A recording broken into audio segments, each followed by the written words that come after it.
Meu nome é Eduardo, e o que vou contar aconteceu comigo há alguns anos, quando fui trabalhar no sertão da Bahia, mais precisamente na pequena cidade de Xique-Xique. Eu era engenheiro civil e fui encarregado de supervisionar uma obra em uma antiga fazenda abandonada, afastada a alguns quilômetros do centro da cidade. Mal sabia eu que aquela terra escondia segredos sombrios. A fazenda, chamada Santa Helena, ficava às margens do rio São Francisco. As construções estavam em ruínas, tomadas pelo tempo e pela vegetação ressequida. Havia uma casa grande, um galpão e um pequeno cemitério familiar nos fundos, onde cruzes tortas se erguiam no meio do mato alto. Os trabalhadores locais evitavam se aproximar do lugar à noite, murmurando rezas sempre que passavam pelo portão de madeira estalado. No terceiro dia de trabalho, um senhor de idade chamado seu Antônio me puxou de lado e disse: "Moço, tenha cuidado. Maria dos Ventos não gosta de intrusos." Perguntei quem era Maria dos Ventos, e ele, com um olhar temeroso, contou-me a história.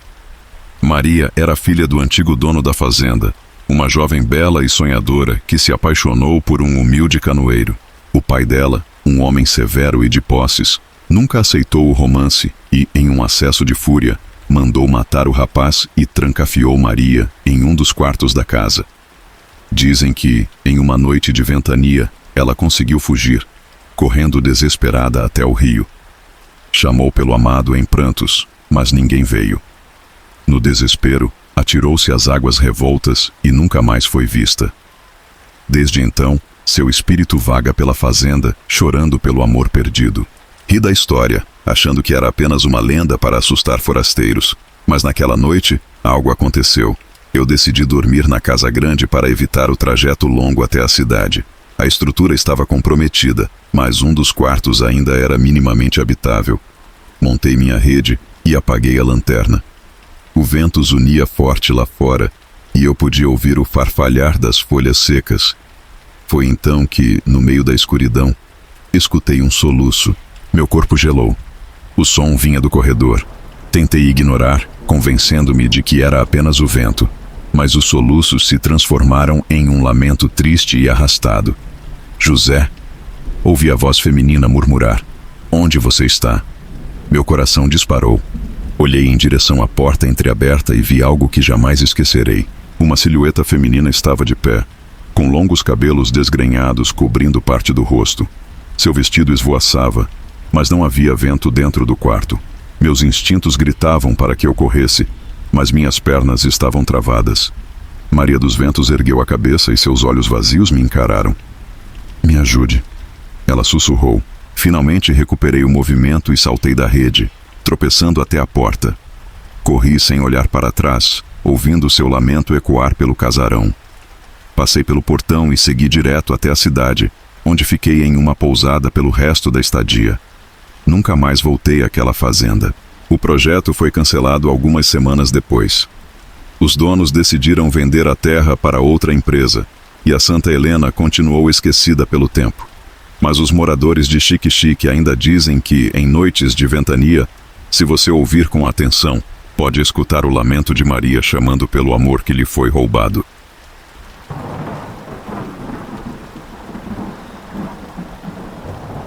Olá a todos. Podem me chamar de Daniel. Sou de Belém do Pará e quero compartilhar uma experiência arrepiante que vivi há aproximadamente 3 anos, quando minha tia-avó, Dona Carmen, faleceu. Nossa família sempre teve uma tradição religiosa muito forte e, como de costume, durante 7 noites após seu falecimento, nos reunimos em sua casa para rezar o terço. O círculo de oração era um momento de luto e reflexão, culminando na missa de 7º dia na igreja do bairro. Eu compareci todas as noites, reunindo-me com meu primo Gustavo, filho da falecida, e outros parentes. Naquela noite em particular, ao chegar, acomodei-me no sofá perto da porta da sala, que ficava voltada diretamente para um longo e estreito corredor que levava até a cozinha.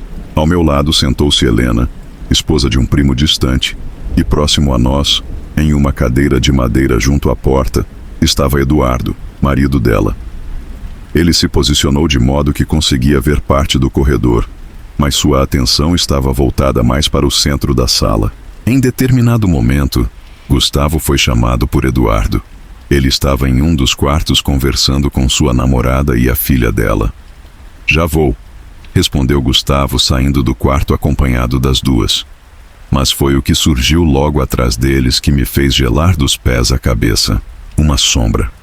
Mas não uma sombra qualquer. Ela tinha forma humana, com uma silhueta claramente definida. Cabeça, tronco, braços e pernas. No entanto, não era uma sombra comum projetada por uma luz. Era algo denso, mais escuro que a própria escuridão do corredor, como um buraco negro ambulante. E o mais perturbador, essa coisa saiu de dentro do quarto, caminhando logo atrás de Gustavo e das duas mulheres. Mas ao contrário deles, que seguiram para a sala, a sombra tomou o caminho oposto, indo em direção à cozinha. E então, desapareceu no ar. Foi rápido, tão rápido que por um momento, questionei minha própria sanidade. O que eu acabara de ver. Enquanto tentava processar tudo aquilo, um arrepio percorreu minha espinha ao ouvir Eduardo perguntar em voz alta: "Ei, Gustavo, quem foi para a cozinha? Chama para rezar o terço." Gustavo parou de conversar e olhou para Eduardo com um semblante confuso. "Ninguém foi para a cozinha. Estamos todos aqui. Só estamos nós na casa." Naquele instante, meu coração disparou. Como assim? Eduardo também tinha visto algo? Olhei para ele, tentando esconder meu nervosismo, e perguntei: "O que você viu?" Ele hesitou, parecia atônito. Vi apenas as pernas de alguém indo pelo corredor, em direção à cozinha. Achei que fosse mais um dos seus primos. Foi então que percebi algo aterrorizante. Do ângulo em que Eduardo estava sentado, ele não conseguia enxergar o corredor inteiro, apenas uma parte. Isso significava que ele não tinha visto a figura completa como eu vi. Ele viu apenas um fragmento do que quer que fosse aquilo. Respirei fundo e, com a voz trêmula, contei o que tinha presenciado. Quando terminei, Eduardo ficou pálido. Depois de um longo silêncio, ele sussurrou algo que me fez tremer ainda mais. Eu sempre senti que essa casa tinha algo estranho, mas nunca vi nada tão nítido assim. Não pensamos duas vezes. Começamos a rezar ali mesmo, com uma pressa desajeitada, sem esperar mais ninguém. O medo era palpável, e as palavras das orações saíam com um fervor desesperado. Na manhã seguinte, Gustavo chamou um padre para benzer a casa, pedindo que ele realizasse uma oração de purificação. Até onde sei, desde aquele dia, ninguém mais viu a sombra no corredor. Mas mesmo depois de todos esses anos, sempre que lembro daquela noite, sinto um calafrio percorrer meu corpo. Porque algo dentro de mim me diz que aquilo ainda está por lá, apenas esperando.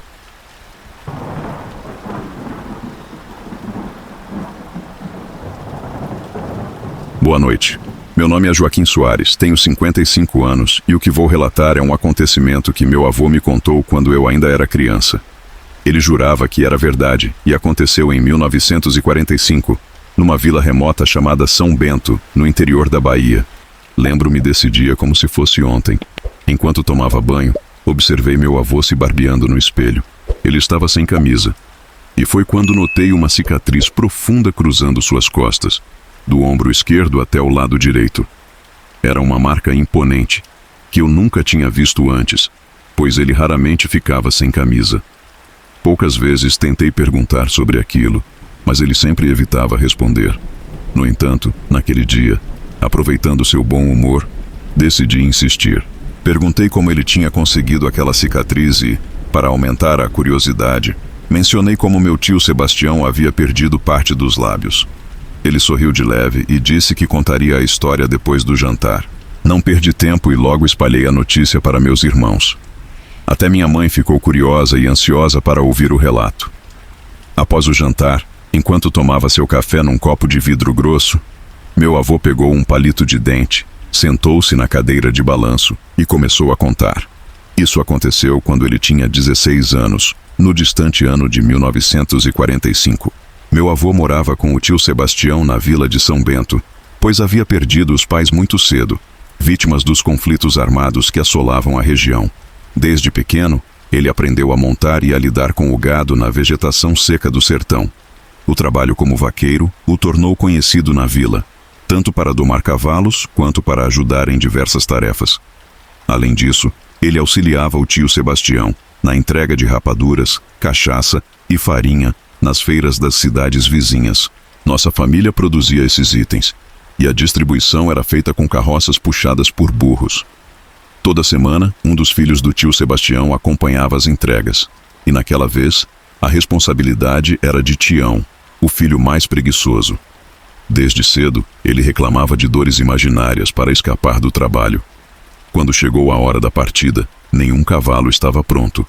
Irritado, o tio Sebastião xingou Tião, que fugiu pelo terreiro, temendo uma surra.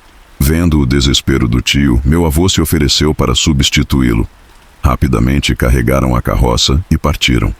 O tio Sebastião foi na carroça, enquanto meu avô montava um cavalo carregado com sacos de farinha. Antes de partir, o tio gritou: "Vaqueiro que é vaqueiro veste o gibão, o chapéu e parte sem medo." Os dois galoparam por horas para ganhar tempo, mas quando os animais se cansaram, precisaram parar.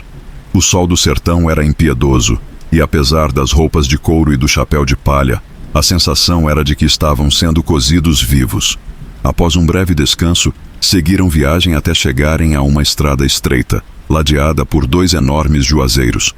Os galhos se entrelaçavam, formando um túnel sombrio sobre o caminho. Atravessar por ali era inevitável. Já era noite quando a carroça parou abruptamente. Por mais que o tio Sebastião incentivasse o burro, ele se recusava a seguir. Meu avô, que vinha logo atrás, percebeu algo estranho e murmurou: "Isso aqui não é coisa boa, tio. Tem algo nas árvores que só os animais conseguem ver." O tio Sebastião lembrou-se de uma oração antiga dos vaqueiros para quando os animais empacavam. Pegou o punhal que sempre carregava e o colocou entre as orelhas do burro, rezando em voz alta. Mas, ao invés de avançar, o burro recuou ainda mais. Foi então que o tio sentiu um peso subindo na carroça. De repente, ele foi puxado violentamente para dentro da carroça por uma força invisível. No mesmo instante, um grito aterrador, seguido por risadas macabras, ecoou pela estrada.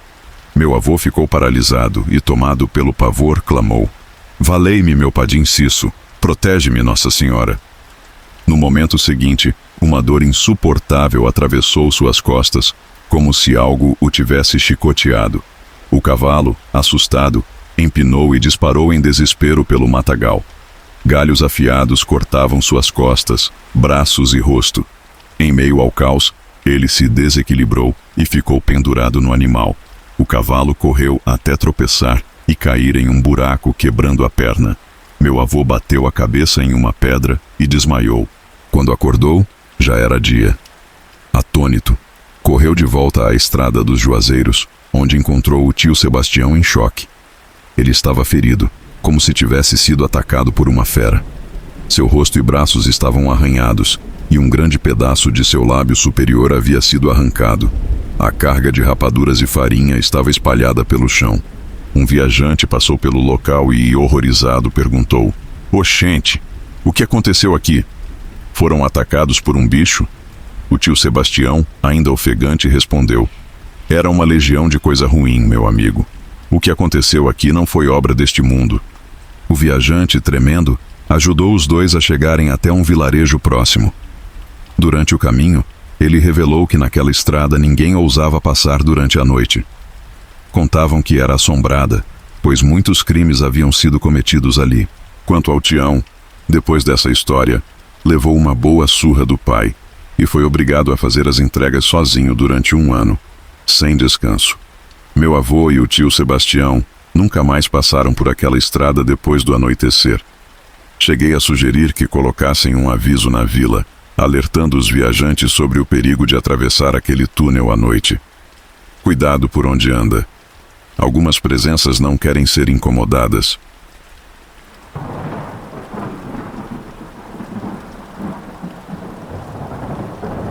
Há exatamente 1 ano, eu enfrentei a dor imensa de perder meu pai.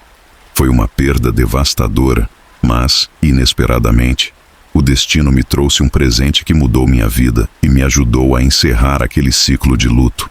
Tornei-me pai de gêmeas, 2 lindas meninas, a quem demos os nomes de Larissa e Beatriz. Minha esposa sempre foi apaixonada por romances clássicos e quis homenagear 2 heroínas dessas histórias. Eu, por outro lado, sempre fui mais voltado para histórias de aventura e mistério. Então não tive muita escolha na hora de batizá-las. A vida seguiu seu curso e depois de 2 anos de noivado, minha esposa e eu nos casamos e nos mudamos para uma casa antiga, localizada no coração da cidade, um bairro histórico onde as primeiras famílias se estabeleceram antes de expandirem para o interior. Minha mãe ainda tentou manter os negócios de criação de gado do meu pai, mas acabou desistindo, pois aquilo sempre foi mais dele do que dela. Eu nunca tive interesse pela atividade e sempre achei cruel a forma como ele lidava com os animais. Depois de vender tudo, minha mãe usou o dinheiro para comprar a casa onde moro hoje e foi viver com minha tia, que havia ficado viúva recentemente. Nos víamos com frequência. Sempre almoçávamos juntos aos domingos. Ela já estava idosa, mas ainda muito lúcida e amorosa. Mesmo assim, escolheu morar em uma casa de repouso, pois dizia não querer ser um fardo para ninguém. Por mais que insistíssemos para que viesse morar conosco, respeitamos sua decisão. Ainda assim, a ausência do meu pai era algo que pesava. Não posso dizer que me recuperei totalmente, mas aprendi a lidar com a dor. Nossa conexão era forte, algo que parecia transcender essa vida, e eu sentia que, de alguma forma, ainda estaríamos ligados. Esse pensamento foi o que me ajudou a seguir em frente. Minha grande amiga e mentora, Dona Carmen, me ensinou muito sobre o mundo espiritual. Passávamos horas conversando sobre como as manifestações ocorriam e como eu deveria lidar com elas. Lembro-me bem de uma das últimas conversas que tivemos, quando ela me deu um entendimento crucial sobre os espíritos que permanecem presos entre os 2 mundos. Primeiro, você precisa entender a diferença entre uma aparição e um fantasma, disse ela. Se você vê um espírito de alguém com quem já teve uma ligação nesta ou em outra vida, trata-se de uma visita, uma presença que normalmente não deseja o mal. Esse espírito pode estar confuso e tentando entender o que lhe aconteceu. Você foi escolhido para ajudá-lo, mas se vir uma imagem desconhecida, sem ligação com você, então está diante de um fantasma. E eles geralmente se manifestam quando acham que seu território está sendo invadido ou se foram invocados de alguma maneira. Seus propósitos podem ser variados e nem sempre são claros. Essa conversa foi um divisor de águas para mim. Até então eu já tinha me acostumado com as aparições e visões, mas nunca tinha parado para pensar na diferença entre elas. A verdade é que nunca havia encontrado um espírito com más intenções. Ou pelo menos, era o que eu pensava. Quando minha esposa e eu levamos nossas filhas recém-nascidas para casa pela primeira vez, tudo mudou.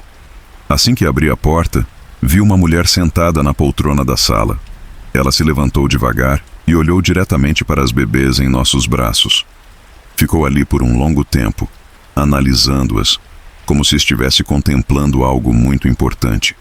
Quando percebeu que eu a observava, simplesmente caminhou para trás e desapareceu dentro da parede. Minha esposa, que sempre teve certa sensibilidade para essas coisas, notou minha reação e perguntou: "O que foi isso?" Não queria assustá-la, então minimizei. Apenas uma energia passageira. Já foi embora. Naquela noite, fiquei em claro, observando cada sombra que se movia pela casa. O que me perturbava não era apenas a aparição em si, mas a forma como aquela mulher olhou para minhas filhas. Não havia hostilidade em sua expressão, mas também não havia ternura. Era um olhar de anseio, de contemplação, como se visse nelas algo que eu não conseguia compreender. Os dias passaram, e por mais que tentasse afastar o episódio da minha mente, pequenas manifestações começaram a ocorrer. O choro das meninas era, às vezes, interrompido abruptamente, como se algo as estivesse acalmando antes mesmo que chegássemos ao berço. Objetos mudavam de lugar sem explicação, especialmente um antigo espelho que encontramos na casa quando nos mudamos. Ele sempre parecia estar ligeiramente inclinado para refletir o berço das meninas, mesmo depois de ser ajustado inúmeras vezes. Foi numa tarde de outono que percebi que a presença não era apenas um fragmento do meu cansaço ou imaginação. Minha esposa havia saído para comprar mantimentos, e eu fiquei sozinho com Larissa e Beatriz. O silêncio na casa era profundo, até que ouvi um murmúrio vindo do quarto delas. Caminhei devagar, cada passo aumentando minha ansiedade. Quando empurrei a porta entreaberta, vi a mesma mulher de antes, Dessa vez, ela estava ao lado do berço, passando os dedos delicadamente pelos cabelos das meninas. Minha primeira reação foi gritar, mas algo me conteve. Em vez de me assustar, senti um peso diferente no peito, um misto de tristeza e angústia. Ela não era só um espectro aleatório. Aquela alma carregava algo que ainda não havia conseguido soltar. Quem é você? Minha voz saiu mais baixa do que eu esperava. Ela virou o rosto para mim. Seus olhos eram fundos e sombrios, mas não havia ameaça neles. Parecia surpresa por eu ter falado com ela. Abriu a boca, mas nenhum som saiu. Apenas me olhava com uma mistura de dor e esperança. A partir daquele dia, as aparições tornaram-se mais frequentes. Em algumas noites, eu via a silhueta dela nos cantos escuros da casa. Outras vezes, sentia sua presença como um arrepio repentino ou um perfume floral que surgia do nada. Minha esposa também começou a notar os sinais. E por mais que tentássemos ignorar, a sensação de que aquela entidade estava conectada às nossas filhas era inevitável. Foi só depois de uma visita da minha mãe que começamos a entender o mistério. Assim que ela entrou no quarto das meninas, sua expressão mudou. Tocou o berço e suspirou profundamente, como se lembrasse de algo distante. Essa casa, murmurou, antes de ser nossa, pertencia a uma mulher chamada Helena. Ela perdeu as duas filhas ainda bebês há muitos anos. A dor foi tanta que, dizem, sua alma nunca conseguiu partir completamente. Minha pele se arrepiou. Pela primeira vez, tudo fazia sentido. A entidade que nos visitava não era uma ameaça, mas uma mãe que nunca conseguiu deixar para trás suas filhas. De alguma forma, ao trazermos Larissa e Beatriz para aquela casa, havíamos reacendido um laço que a impedia de seguir adiante. Naquela noite decidi agir. Esperei até a casa estar em silêncio e, no quarto das meninas, sentei-me ao lado do berço e falei: eu sei quem você é. Eu sei a dor que sente. Mas suas filhas já se foram e estão em paz. Você precisa ir também. Por um longo momento, nada aconteceu. Depois, o espelho que sempre mudava de posição refletiu algo que me gelou por completo. A mulher, atrás de mim, chorando em silêncio. Quando me virei, vi que ela ainda me olhava, mas sua expressão era diferente. Havia um alívio, uma aceitação. Na manhã seguinte, o ambiente parecia mais leve. O perfume floral não apareceu mais, e o espelho permaneceu fixo em seu lugar. Minha esposa notou a diferença, e sem que eu precisasse explicar, soube que aquilo havia acabado. Às vezes, ainda penso nela e em como a dor pode prender uma alma ao nosso mundo. Mas também sei que, de alguma forma, conseguimos libertá-la. Agora, a casa é apenas nossa, e das nossas filhas, que crescem rodeadas de amor e sem sombras do passado.